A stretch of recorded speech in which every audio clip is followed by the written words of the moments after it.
In 1949, a Portuguese neurologist named Antonio Egas Moniz received the Nobel Prize in Physiology or Medicine. The prize recognized what the Nobel Committee called one of the most important surgical discoveries of the century, a procedure that promised relief for patients suffering from severe, otherwise untreatable mental illness. That procedure was the prefrontal leucotomy, better known today by the name it would eventually take in the United States, the lobotomy. Within a few decades, the same procedure that earned a Nobel Prize would become one of the most widely condemned chapters in the history of medicine. Understanding how that happened, how a treatment could travel from the highest honor in science to something closer to a cautionary tale, says a great deal about how medicine actually progresses, and how easily good intentions, professional ambition, and desperate patience can combine into something disastrous. To understand why the lobotomy happened at all, you have to understand the state of psychiatry in the early 20th century. Mental hospitals across Europe and the United States were overcrowded with patients suffering from severe schizophrenia, chronic depression, and other conditions that doctors had essentially no effective treatment for. Institutions functioned largely as containment facilities rather than places of active treatment. Patients might spend decades inside, showing no improvement, restrained or sedated when necessary, with little hope offered to them or their families. Into this environment came a wave of experimental somatic treatments, physical interventions aimed at the brain and nervous system, based on the theory that severe mental illness had a physical cause that might be physically addressed. Insulin shock therapy, which induced comas through insulin overdose, was one such treatment. Electroconvulsive therapy, still used today in a much safer and more regulated form, was another. Psychiatry in this period was searching, sometimes recklessly, for something that worked. Antonio Egas Moniz entered this search from an unusual angle. In 1935, he attended a conference where American researchers presented findings from experiments on chimpanzees. Two chimps who had previously displayed frustrated, aggressive behavior when failing at cognitive tasks became notably calmer after researchers removed portions of their frontal lobes. The connection Moniz drew from this was significant and, in retrospect, quite a leap. If damaging the frontal lobes could calm agitated primates, perhaps a similar procedure could calm agitated, severely mentally ill human patients. Moniz developed a procedure he called leucotomy, from Greek roots meaning white matter cutting, working with a neurosurgeon named Almeida Lima,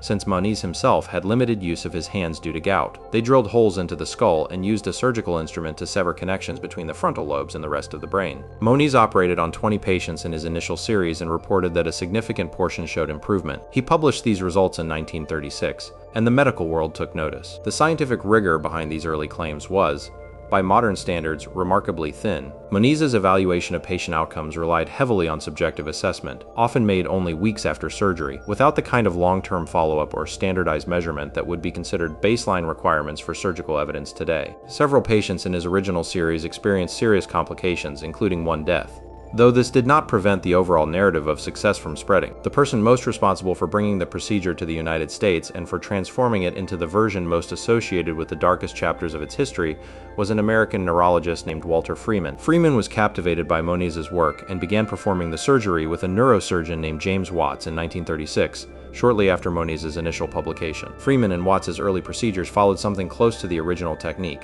drilling into the skull under general anesthesia in an operating room. But Freeman had ambitions beyond what this method could achieve. He wanted a version of the procedure that could be performed quickly, without a neurosurgeon, without a fully equipped operating room, and ideally without general anesthesia at all. In 1946, Freeman developed what became known as the transorbital lobotomy. The technique involved inserting a thin surgical instrument, resembling an ice pick, through the thin bone at the back of the eye socket, then using it to sever connections in the frontal lobe by moving it side to side once inserted. Freeman anesthetized patients not with general anesthesia but with electroconvulsive shock, which rendered them briefly unconscious. The entire procedure could be performed in a matter of minutes. This is not a metaphorical comparison to an ice pick. Freeman's early prototype instrument for the transorbital procedure was, according to multiple historical accounts, an actual kitchen ice pick that he tested on cadavers before developing a purpose-built surgical version. The transorbital method's speed and simplicity was, from Freeman's perspective, precisely its appeal. It did not require a surgeon. It did not require an operating room. It could be performed by psychiatrists in mental institutions with minimal facilities, which meant it could be deployed at scale in exactly the overcrowded, under-resourced institutions where psychiatry's need felt most desperate. Freeman began touring mental hospitals across the United States, performing the procedure himself, sometimes on multiple patients in a single day, in a traveling demonstration that colleagues at the time referred to, half admiringly and half with unease, as his lobotomobile tour. Freeman's showmanship became almost as notable as the procedure itself. He reportedly performed the transorbital technique on both eye sockets simultaneously in some cases, using an instrument in each hand, partly as demonstration and partly out of genuine belief in the procedure's safety and simplicity. Estimates suggest Freeman personally performed or oversaw somewhere between 3,000 and 4,000 lobotomies over the course of his career, a staggering number for a single practitioner achieved specifically because the transorbital method allowed him to work at a pace and in settings that a traditional surgical procedure never could have permitted. The scale of the lobotomies used during this period is difficult to fully convey. In the United States alone, an estimated 40,000 to 50,000 people received the procedure between the 1930s and the late 1950s, with usage peaking in the years immediately following World War II. This was not a fringe or marginal treatment during its peak. It was performed at respected institutions, championed by prominent physicians, and covered favorably in mainstream press as a breakthrough offering hope to families who had none. The outcomes were profoundly inconsistent and often severe. Some patients did show reduced agitation and calmer behavior following the procedure,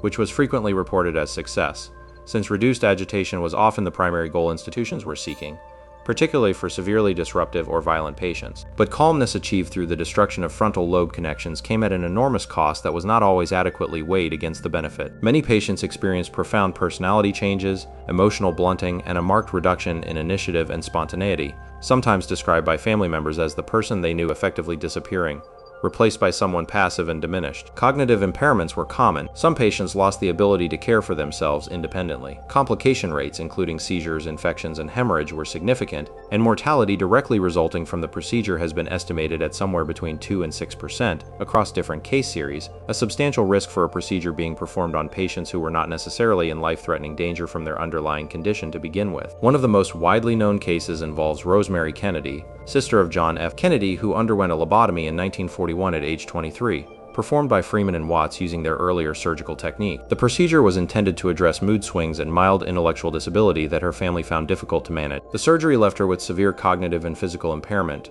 unable to walk or speak clearly for the remainder of her life, and she spent decades afterward in an institution largely separated from her family. Her case became, particularly decades later, one of the most publicly recognized examples of the procedure's capacity for catastrophic and irreversible harm. The reasons the lobotomy eventually fell out of use were a combination of scientific, medical, and pharmaceutical developments, rather than a single dramatic reckoning. The most significant factor was the introduction of chlorpromazine, marketed as Thorazine, in the mid-1950s. Chlorpromazine was the first effective antipsychotic medication, and it offered something the lobotomy never reliably could: meaningful symptom control without irreversible destruction of brain tissue and without the severe cognitive and personality changes that so often accompanied surgical intervention. For institutions and physicians searching for a way to manage severely ill patients, a pill that could be administered, monitored, and adjusted, and whose effects were not permanent, in the way surgery was, represented an obviously superior option once it became available. Alongside pharmaceutical developments, the medical community's own standards around evidence, informed consent, and surgical ethics were evolving during this same period. The relatively loose evidentiary standards that had allowed Moniz's original 20-patient case series to support a Nobel Prize-winning claim were increasingly out of step with a profession moving toward more rigorous clinical trial methodology. Retrospective analyses conducted in subsequent decades found little solid evidence that lobotomies reliably improved outcomes for the range of conditions they had been used to treat, while the evidence of harm was substantial and well documented. By the 1970s, the lobotomy had become rare in most developed countries, and by the following decades it was widely regarded within psychiatry and neurosurgery as a significant historical error,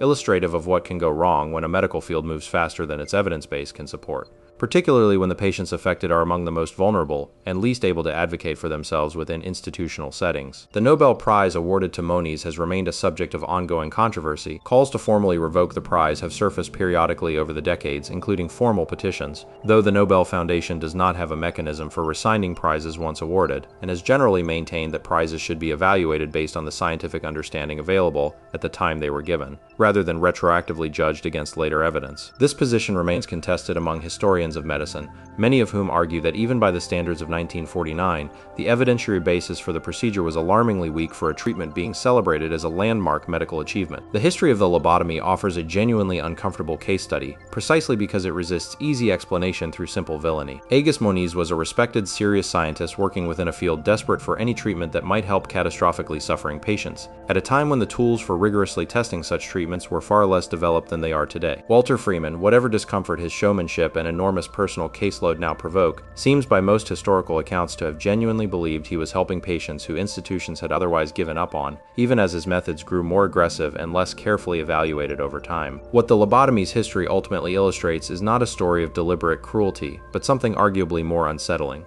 how urgent need, incomplete evidence, professional ambition, and a genuine, if misguided, desire to help can combine to produce outcomes that later generations recognize as clearly harmful, even when many of the people involved at the time believed, often sincerely that they were doing good. It stands today as one of the central cautionary examples cited in modern discussions of medical ethics, informed consent, and the ongoing importance of rigorous evidence before a treatment is allowed to scale to tens of thousands of patients.